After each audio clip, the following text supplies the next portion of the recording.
Alors bonjour, bienvenue à tous. Que le Seigneur vous bénisse dans notre milieu ce matin, parce que nous allons continuer nos études sur le beau livre de la Genèse, chapitre 27. Je vous inviterai de prendre vos Bibles et de tourner avec moi dans ce livre. Et pendant que vous faites ceci, je vous pose une question. Avez-vous déjà été trompé par quelqu'un que vous respectiez et que vous aimiez? Cette personne vous a fait de belles promesses, mais ne les a pas gardées. Quand j'ai débuté ma carrière de courrier avec Dicom Express, on m'avait promis 360 $ par semaine. Ça, c'était au début des années 80. Quand j'ai reçu mon premier chèque, j'ai remarqué que le montant était de 260. On m'a expliqué que j'avais dû mal comprendre. Mais quand c'est question de sous, Pasteur Roy a de très bonnes oreilles et une excellente mémoire. Je savais très bien que j'avais très bien entendu. Puis, pour aggraver les choses, 3 semaines plus tard, une banque, parce que nous étions au service des banques, cette banque a été retranchée de ma route, qui maintenant, le chèque de paie était devenu de 210 $ par semaine au lieu du promis 360 $.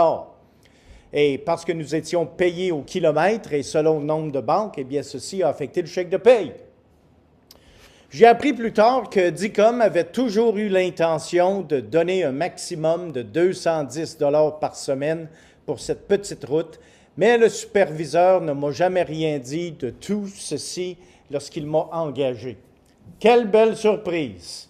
Un étudiant d'école biblique à qui on a fait une promesse d'un certain montant, mais maintenant qui devait s'arranger avec 210 $ par semaine au lieu de 360.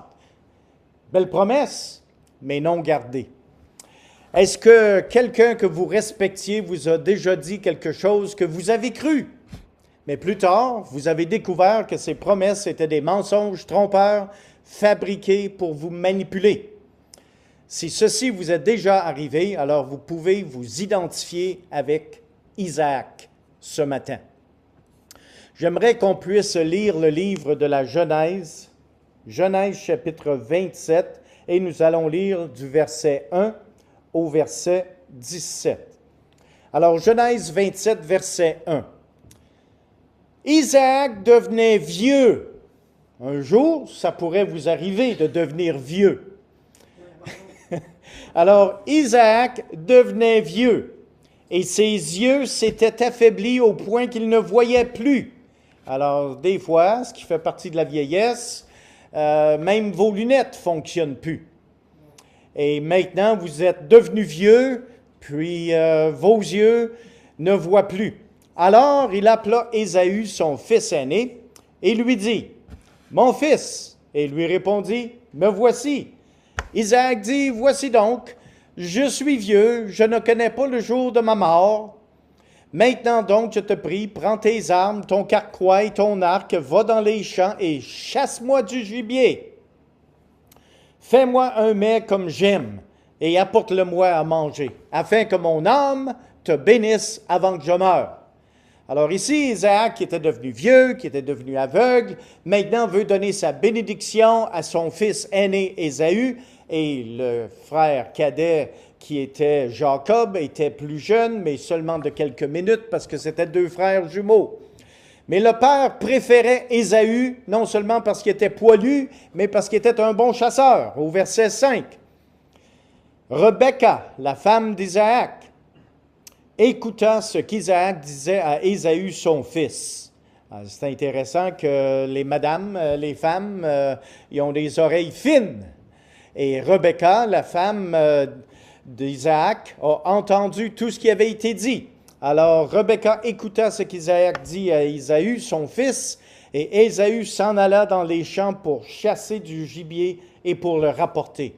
Puis, Rebecca dit à Jacob, son fils, « Ah, Jacob, le fils chouchou de maman, alors qu'Ésaü était le fils chouchou de papa. » Puis elle dit à Jacob, son fils, « Voici, j'ai entendu ton père qui parlait ainsi à Ésaü, ton frère. Apporte-moi du gibier et fais-moi un mets que je mangerai, et je te bénirai devant l'Éternel avant ma mort. Maintenant, mon fils, écoute ma voix à l'égard de ce que je te commande. Va, prends-moi au troupeau 2 bons chevreaux, j'en ferai pour ton père un mets comme il aime. Et tu le porteras à manger à ton père afin qu'il te bénisse avant sa mort. Jacob répondit à sa mère, voici, Ésaü mon frère est poilu, et je n'ai point de poil. Peut-être mon père me touchera-t-il, et je passerai à ses yeux comme un menteur, et je ferai venir sur moi la malédiction et non la bénédiction. Sa mère lui dit, que cette malédiction, mon fils, retombe sur moi. Écoute seulement ma voix et va me les prendre. Jacob alla les prendre et les apporta à sa mère, qui fit un mets comme son père aimait. Ensuite, Rebecca prit les vêtements d'Ésaü, son fils aîné, les plus beaux qui se trouvaient à la maison, et elle les fit mettre à Jacob, son fils cadet. Le déguisement, voler l'identité de son frère. Verset 16. Elle couvrit ses mains de la peau des chevreaux et son cou qui était sans poil. Et elle plaça dans la main de Jacob, son fils, le mets et le pain qu'elle avait préparé. Il vint vers son père et dit, « Mon père! » Et Isaac dit, « Me voici, qui es-tu, mon fils? » Jacob répondit à son père, « Je suis Ésaü, ton fils aîné. J'ai fait ce que tu m'as dit. Lève-toi, je te prie, assis-toi et mange de mon gibier, afin que ton âme me bénisse. » Isaac dit à son fils, « Et quoi, tu en as déjà trouvé, mon fils? » Et Jacob répondit, « C'est que l'Éternel, ton Dieu, l'a fait venir devant moi. » Isaac dit à Jacob, « Approche donc, et que je te touche, mon fils, pour savoir si tu es mon fils Ésaü ou non. » Jacob s'approcha d'Isaac, son père, qui le toucha et dit, « La voix est la voix de Jacob, mais les mains sont les mains d'Ésaü. » Il ne le reconnut pas, parce que ses mains étaient veloutées, comme les mains d'Ésaü, son frère. Et il le bénit.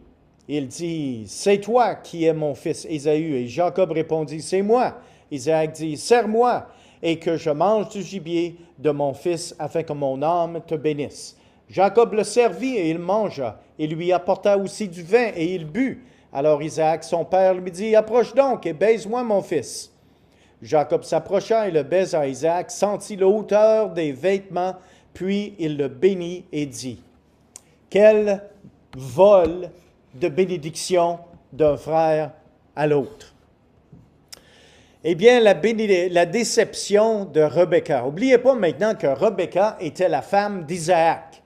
Isaac était devenu vieux. Il y avait une super de belle histoire d'amour entre Isaac et Rebecca.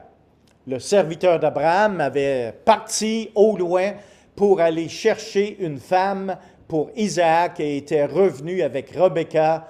C'est une histoire d'amour incroyable, mais qui est dans la parole de Dieu. Maintenant, ce couple ont finalement eu un set de jumeaux, Ésaü et Jacob, et maintenant, Ésaü qui était poilu et Jacob qui ne l'était pas, le jour était venu pour donner la bénédiction paternelle. La bénédiction paternelle se donnait presque sur le lit de mort. Mais comme nous avons lu, Isaac était devenu vieux et il ne pouvait plus voir. Alors, vu qu'il ne savait pas le jour de sa mort, il a dit, « Je suis aussi bien de bénir mon gars avant de partir. » Eh bien, Rebecca, ayant entendu tout ceci, maintenant, elle manigance derrière le dos de son mari. Pouvez-vous vous imaginer un couple qui a débuté avec une super de belle histoire d'amour, qui maintenant, madame est en train de manigancer avec le fils cadet pour déjouer son mari. Rebecca a justifié et utilisé la tromperie parce qu'Isaac a eu un manque de discernement spirituel. Et voici comment nous en arrivons à cette conclusion. Isaac était déterminé de donner sa bénédiction à son fils chouchou, Ésaü, malgré la prédiction de Dieu par sa femme Rebecca. Si nous tournons dans le livre de la Genèse, mais au chapitre 25 et le verset 23, nous lisons ceci. Il y avait 2 nations dans le ventre de Rebecca lorsqu'elle était enceinte, et c'est ce que l'Éternel a dit. 2 nations sont dans ton ventre et 2 peuples se sépareront au sortir de tes entrailles. Un de ces peuples sera plus fort que l'autre et le plus grand sera assujetti au plus petit. Alors, pendant que Mme Rebecca était enceinte des jumeaux, elle a demandé des questions à Dieu. Dieu lui a répondu, puis il a dit, oui, tu vas avoir 2 nations qui vont se diviser. Le plus jeune va être plus fort que le plus vieux. Mais voici que maintenant, papa, Isaac, veut donner la bénédiction au plus vieux. Isaac a ignoré le fait qu'Ésaü ait méprisé son droit d'aînesse. Comme nous avons vu dans les semaines dernières, au chapitre 25 et le verset 31 et 33 de Genèse, à un moment donné, Ésaü s'en va à la chasse, il revient bredouille et il demande à son frère qui était en train de cuisiner quelque chose qui sentait tellement bon, s'il pouvait en avoir. Et Jacob a dit, « Vends-moi ton droit d'aînesse. » Puis il a dit, « Ben, quoi bon, ça me sert le droit d'aînesse si je meurs, j'ai tellement faim. » Alors il a vendu son droit d'aînesse à son fils cadet, à son frère cadet plutôt, et Isaac a également ignoré le fait qu'Ésaü a épousé des femmes païennes. Et c'est quelque chose qui déplut autant à Isaac qu'à Rebecca. Alors tout ceci, on dirait qu'en vieillissant, le discernement d'Isaac, non seulement ses yeux s'étaient affaiblis, mais son discernement spirituel s'était également affaibli. Est-ce que c'est correct ce que Rebecca a fait? Eh bien, je vous laisse déterminer la situation ici. Mais voici le plan trompeur de Rebecca. Le plan exigeait que Jacob vole l'identité de son frère temporairement. Je ne sais pas si certains parmi vous avaient déjà été, votre identité a déjà été volée. Quelqu'un qui met quelque chose sur vos cartes de crédit et ce n'est pas quelque chose que vous avez approuvé et le plus que vous essayez de vous sortir de ce pétrin, d'autres nouvelles charges arrivent sur votre carte de crédit. Mais c'est des choses qui arrivent. On cherche encore aujourd'hui les vols d'identité. Mais c'est exactement ce que Rebecca a encouragé son fils cadet de faire. Le plan exigeait que Jacob mente et trompe son père sur son lit de mort. Mais là, ça devient un peu cruel, le scénario. Parce que le père, il est vieux, il n'est plus capable de boire, puis il ne sait pas quand est-ce qu'il va mourir, puis il dit, je suis aussi bien de donner ma bénédiction avant de mourir. Puis on dirait que Jacob a abusé de cette situation en mentant, mais aussi en reconnaissant le fait que son père était possiblement sur son lit de mort. Le plan révéla qu'Isaac fit confiance à ses 5 sens pour discerner la volonté de Dieu. Et ça, ce n'est jamais une bonne chose de faire confiance à ses sens, ce qui indique que son discernement spirituel avait diminué en vieillissant. Il a fait venir Jacob, qui était habillé dans les vêtements de son frère Ésaü, avant de donner la bénédiction. Puis quand Jacob s'est approché, il a senti l'odeur des vêtements de son fils aîné. Alors, il s'est fié à l'odorat. Il s'est fié au toucher aussi, parce qu'il a touché ses bras, puis ses bras qui étaient recouverts du poil de chèvre étaient comme celui d'Ésaü. Au goût, bien, la viande de chèvre goûtait comme le gibier d'Ésaü parce que Rebecca l'avait préparé comme il l'aimait. Bon, il s'est fié à l'odorat, au toucher, au goût. Ses yeux, bien, la présence de Jacob était confondue avec celle d'Ésaü parce que maintenant, il était devenu aveugle dans sa vieillesse. S'est fié à ses oreilles, la voix de Jacob a été entendue, mais il l'a ignorée à cause des 4 autres éléments de ses sens. L'odorat, le toucher, le goût et ses yeux. Notez bien qu'il est très dangereux de dépendre de nos 5 sens pour discerner la volonté de Dieu dans notre vie. Et si vous avez une décision à prendre, ne vous fiez pas à vos sens. Fiez-vous plutôt à votre sens spirituel. Qu'est-ce que Dieu dit dans sa parole? Comment vous dirige-t-il? Et ça, c'est une leçon que nous devons tous apprendre. La réaction d'Ésaü, ce que nous lisons ici au chapitre 27 de Genèse, et je vous inviterai de tourner avec moi dans ce passage, Genèse chapitre 27 et le verset 34. Lorsque Ésaü entendit les paroles de son père, il poussa de forts cris plein d'amertume, et il dit à son père, « Bénis-moi aussi, mon père. » Mais il était trop tard. Isaac répondit et dit au verset 37 ici, il y a une conversation qui prend place, et au verset 38, Ésaü dit à son père, « N'as-tu que cette seule bénédiction, mon père? Bénis-moi aussi, mon père. » Et Ésaü éleva la voix et pleura. Et plus tard, Ésaü, au verset 41, conçut de la haine contre Jacob à cause de la bénédiction de son père, que son père l'avait béni. Et Ésaü disait en son cœur, « Les jours du deuil de mon père vont approcher, et je tuerai Jacob, mon frère. » Hey, il y a 2 fils dans la famille, 2 jumeaux, puis il y en a un, le plus vieux, qui veut tuer le plus jeune.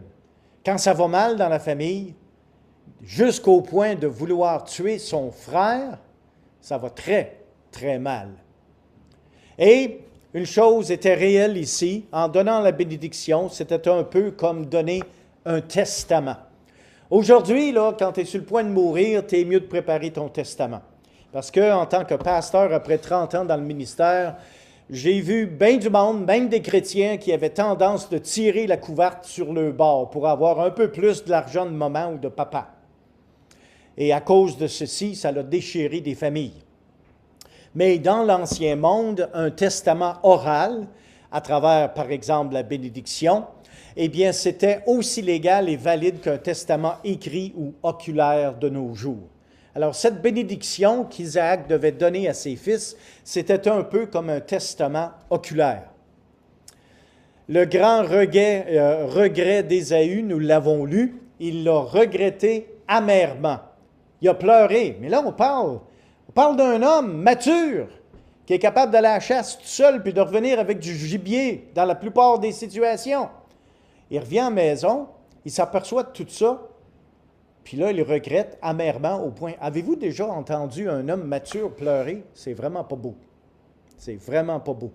Mais remarquez ce que le Nouveau Testament nous donne concernant cette même histoire. Dans le livre de Hébreux, chapitre 12, et le verset, Hébreux, chapitre 12, et le verset 16. L'auteur du livre d'Hébreux dit ceci.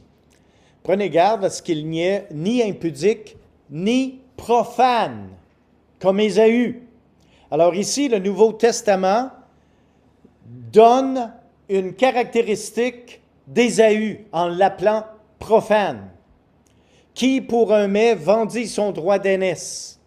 Vous savez que plus tard, voulant obtenir la bénédiction, il fut rejeté, quoiqu'il la sollicita avec larmes, car son repentir ne put avoir aucun effet. Il était trop tard. C'est important pour nous de comprendre la situation ou l'importance du droit d'aînesse dont Ésaü avait vendu à son frère cadet. Le fils aîné jouissait de privilèges particuliers dans le foyer paternel. Quand tu es le fils aîné, tu as certains privilèges que le restant de la famille n'ont pas. Il avait certains droits que son frère n'avait pas. Vous pouvez regarder ceci dans Genèse 43, verset 33. Et également, à la mort de son père, le fils aîné recevait une double portion de l'héritage. Et ça, c'était comme ancré dans la culture du temps. Tu es le fils aîné, tu as 2 fois l'héritage que toutes les autres. C'est ça qui a été vendu là, en vendant son droit d'aînesse. L'aîné devenait chef et prêtre du foyer. C'était le nouveau patriarche de la famille. Et non seulement il y avait le double des richesses, mais il y avait une responsabilité spirituelle aussi. Alors, en vendant son droit d'aînesse, Ésaü a sacrifié ce qui était éternel sur l'autel de l'immédiat. En d'autres mots, j'ai faim, donne-moi à manger, tu peux avoir mon droit d'aînesse, je m'en fous. Wow! En effet, Ésaü sacrifia ses privilèges de valeur éternelle sur l'autel des désirs immédiats de la chair. En d'autres mots, il voulait ce qu'il voulait quand il le voulait. Avez-vous déjà rencontré du monde comme ça? Je veux ce que je veux quand je le veux. Tasse-toi, donne-moi ce que je veux. Eh bien, c'est exactement ce que ça veut dire de regarder les choses saintes comme communes. C'est ça, être profane. Être profane veut dire que ce qui a une valeur spirituelle, maintenant tu viens de l'ignorer parce que tu as des préférences pour les choses charnelles. Il y a plusieurs leçons que nous pouvons apprendre de cette histoire biblique. Ésaü méprisa son droit d'aînesse qu'il vendit à Jacob pour un plant de lentilles. Ainsi, encore aujourd'hui, certaines personnes vendent leurs âmes pour échanger simplement quelques moments de plaisir mondain. On aime ça, avoir du fun. Vous savez, les amis, le péché, c'est le fun. C'est juste que le problème, ça ne dure pas. C'est le fun pour un petit peu. Après ça, bien, le fun, il n'y en a plus. Et il y a bâti dans le péché le principe du retour diminutif. C'est-à-dire que peu importe la satisfaction que tu peux avoir dans ton péché aujourd'hui, demain, pour avoir le même niveau de satisfaction, il va falloir que tu y ailles un petit peu plus creux, un petit peu plus longtemps pour avoir le même niveau de satisfaction. C'est ce qui est le péché. Je vous donne une petite illustration pour illustrer ceci. L'annonceur de radio, Paul Harvey, raconte l'histoire comment les Esquimaux tuent un loup. Cette histoire est plutôt cruelle, mais elle nous aide beaucoup à comprendre la nature autodestructive du péché auquel nous sommes tous susceptibles. Premièrement, l'Esquimau s'assure de prendre un couteau bien affilé qu'il recouvre ensuite de plusieurs couches de sang frais, qu'il laisse ensuite geler après chaque couche.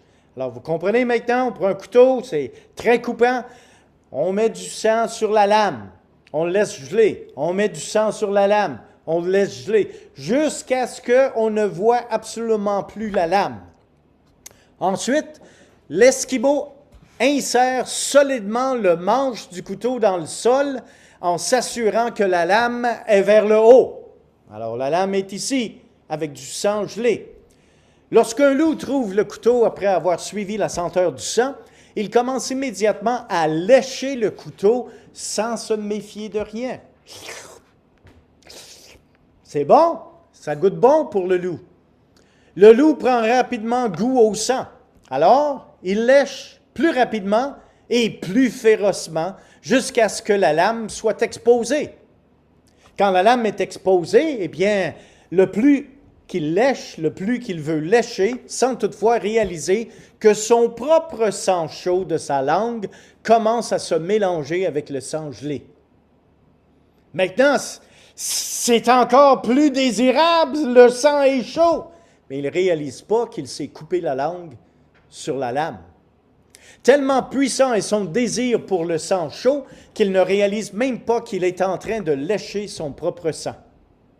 Son appétit carnivore n'est jamais satisfait de cette source illimitée de sang chaud. Au matin, le loup est retrouvé mort au bout de son sang près du couteau, et souvent avec la langue autour du couteau. C'est une super belle illustration de la situation dévastatrice du péché. Plus on pêche, plus on veut pécher, parce que ce qui nous a satisfait hier ne nous satisfait plus aujourd'hui.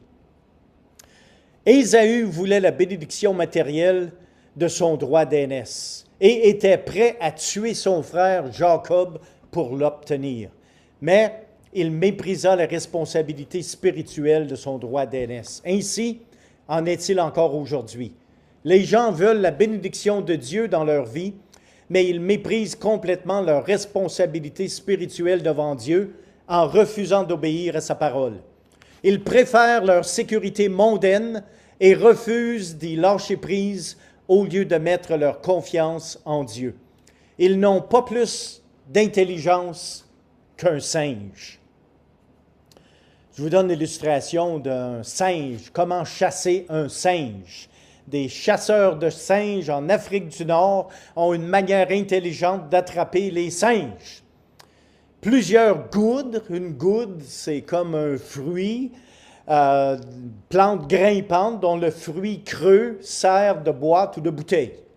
Ça fait que vous pouvez prendre le fruit, vous pouvez le vider, puis vous laisser une toute petite ouverture. Tout petite, tout petite. Un peu comme les anciennes bouteilles de Coke. Vous savez, le bouchon, c'est très petit, puis là, la bouteille est plus grosse. C'est la même idée. Alors maintenant, qu'est-ce qu'on fait? C'est qu'on remplit de noix et solidement attachées à une branche. Ces noix sont au fond de la goudre, de la bouteille. Chaque goudre a un trou juste assez grand pour qu'un singe puisse y mettre la main afin d'y prendre des noix. Alors, il est incapable de rentrer à moins qu'il plie vraiment sa main. Il se fait tout petit. Il rentre sa main dans la goudre et là, il a le plaisir de prendre une grosse poignée de noix. C'est gratuit, c'est libre, prends-en autant que tu veux. Et là, il peut plus retirer sa main de la goudre parce qu'il a le poing fermé. Mais tout ce qu'il aurait à faire serait de lâcher la noix, puis de sortir sa main et d'être libre. Quand un singe affamé découvre ceci, il met sa main rapidement dans la goudre pour prendre une belle grosse poignée de noix. Mais le trou est juste assez grand pour une petite main étroite resserrée, et le trou est trop petit pour que le singe puisse retirer sa main du trou avec le poing fermé parce que sa main est remplie de noix. Le singe n'a pas assez d'intelligence pour réaliser que s'il laisse aller les noix, en ouvrant sa main, il peut facilement retirer sa main et être libéré au lieu d'être amené en captivité. Et c'est un peu de la même manière dont le malin s'y prend avec nous. Il nous donne des noix gratuitement. C'est le fun! Tu peux en prendre autant que tu veux. Mais là, tu es pogné et tu es devenu maintenant captif du malin. Malheureusement, cette illustration est une image qui représente la vie de plusieurs gens. Le malin, avec ses trappes ingénieuses, essaie de séduire les gens. Il ronge les désirs de la chair jusqu'à ce que ceux-ci deviennent insupportables et que les gens ressentent le besoin intense de les nourrir. Une fois pris au piège de l'ennemi, ces gens refusent de laisser aller les quelques noix de sécurité que Satan leur a offerts et conséquemment, ils demeureront son esclave pour le prix de quelques noix.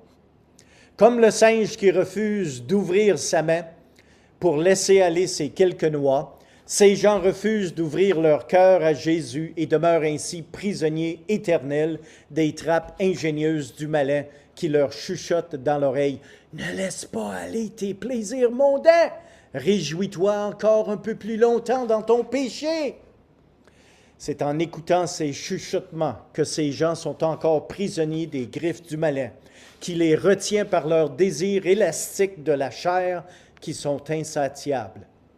Cher ami, es-tu toujours menotté au malin par une vie de péché qui détruit ta vie, ta santé, tes finances et ton témoignage et t'empêche de grandir dans la grâce de notre Seigneur Jésus-Christ? Arrête un instant et pense à la libération que Jésus t'offre. Sors de cette trappe maudite et réponds à l'invitation de Christ avant qu'il ne soit trop tard. Eh bien, les passages de 1 Corinthiens, chapitre 10, verset 13, nous donnent un super de beau passage concernant la tentation, ainsi que Jacques, chapitre 1, verset 13 et 17, que je vous invite de consulter à la maison. Les Écritures décrivent Ésaü comme quelqu'un de profane. Un profane est quelqu'un qui sacrifie les choses de valeur éternelle sur l'autel des désirs charnels immédiats. Vous connaissez l'histoire du Titanic? Eh bien, après que le Titanic coula, il y a eu une enquête. L'enquête a révélé que plusieurs avertissements avaient été ignorés par le Titanic qui se dirigeait vers les glaciers. Même un bateau qui passa près d'eux envoya un message d'urgence en interrompant la conversation du pilote avec Cap Race, qui discutait le menu une fois arrivé au port. Préoccupé par le menu, le Titanic répondit au message d'urgence « Tais-toi, je parle au port, tu brouilles mon signal de radio. » Parce qu'il voulait discuter le menu. Beaucoup de gens coulent en enfer parce qu'ils sont préoccupés par le menu de leur vie et ignorent le message d'urgence de Dieu. Nous avons une très belle illustration qui nous démontre la situation de Genèse chapitre 27. Que le Seigneur vous aide dans votre méditation de cœur, dans vos prières, dans votre vie de sainteté envers le Seigneur Jésus-Christ et son service pour lui. Et que sa grâce vous accompagne.